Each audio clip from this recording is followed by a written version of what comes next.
ఇప్పుడు no cost cough syrup తో 60 రూపాయల విలువ గల ఇన్హేలర్ పూర్తిగా ఉచితం. దెబ్బకి దగ్గు జలుబు మాయం. 10 ఏళ్ల పాటు అధికారంలో ఉన్న బీఆర్ఎస్ ఇచ్చిన హామీలేవి నెరవేర్చలేదని అన్నారు డిప్యూటీ సీఎం భట్టి విక్రమార్క. 10 ఏళ్ల బీఆర్ఎస్ పాలనలో అన్ని వ్యవస్థలు నాశనమయ్యాయని ఆరోపించారు భట్టి. పరిగి నియోజకవర్గంలో విద్యుత్ సబ్ స్టేషన్లకు డిప్యూటీ సీఎం శంకుస్థాపన చేశారు.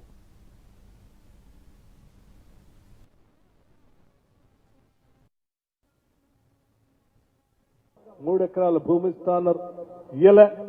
ఇంటికో ఉద్యోగం ఇస్తా అన్నారు, ఇయ్యలేదు. బంగారు తెలంగాణ చేస్తా అన్నారు, చేయలేదు. ఉద్యోగాలన్నీ నాశనం అయిపోయినాయి, ఒక్కళ్ళకు కూడా ఇవ్వలేదు. ఇలా చెప్పుకుంటూ పోతే అనేక ఉన్నాయి. మీరు చెప్పినటువంటి వాగ్దానం ప్రతి శాసనసభ నియోజకవర్గానికి 1,00,000 ఎకరాలకు నీళ్లు తగ్గకుండా ప్రాజెక్టులు కడతామని చెప్పారు. కృష్ణా నది పైన 10 ఏళ్లు ఒక్క ప్రాజెక్టు కూడా కట్టలేదు, ఒక్క చుక్క నీళ్లు కూడా పారించలేదు.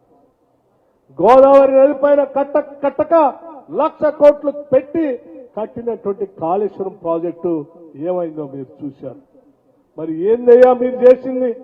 ఆనాటి యూపీఏ ప్రభుత్వం సోనియా గాంధీ గారి నాయకత్వంలో Mahatma Gandhi employment guarantee scheme అని చెప్పి ఆనాడు ప్రారంభోత్సవం చేసి నిధులు ఇస్తా ఉంటే ప్రతి సంవత్సరం వచ్చేటువంటి ఆ నిధులకి మాత్రమే గ్రామాల్లో పోయి ఆనాటి మంత్రులు ఎమ్మెల్యేలు అక్కడ పోయి నిలబడి ఫోటోలు దిగి ఇదే అభివృద్ధి అని చెప్పారు తప్ప